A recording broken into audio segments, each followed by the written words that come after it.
কৃষি ও সোলার যৌথ প্রকল্পে বিনিয়োগে পাওয়ার চায়না ইন্টারন্যাশনালের সাথে সমঝোতা সই করেছে সরকার। পাওয়ার চায়নাকে ৩ ধাপে ৩,০০০ একর জমি দেওয়া হবে। এছাড়াও মংলায় দ্বিতীয় অর্থনৈতিক অঞ্চল করার বিষয়ে আগ্রহী চীন। রোববার রাজধানীর বিডা কার্যালয়ের সংবাদ সম্মেলনে এসব কথা বলেন সংস্থাটির নির্বাহী চেয়ারম্যান আশিক চৌধুরী।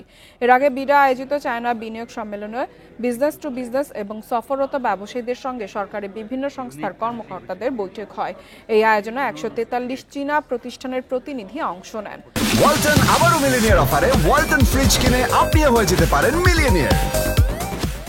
তাদের মধ্যে টেক্সটাইল, সোলার, এক্সিবিশন সহ কয়েকটি খাতের বড় বড় প্রতিষ্ঠান ছিল, যাদের ৬টি প্রতিষ্ঠান ফরচুন ৫০০ তালিকার।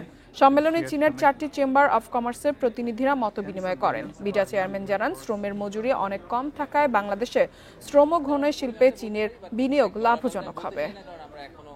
চায়নার যে কোম্পানি, সেই পাওয়ার চায়নার সাথে পাওয়ার চায়না ইন্টারন্যাশনাল গ্রুপ লিমিটেড, ওদের অর্গানাইজেশনের অফিসিয়াল নেম, তার সাথে ইকোনমিক জোন অথরিটি চাঁদপুরের বাহেরচরে আমরা একটা অ্যাগ্রোভোল্টিক প্রজেক্টের জন্য ওনাদের সাথে একটা এমওইউ সাইন করলাম।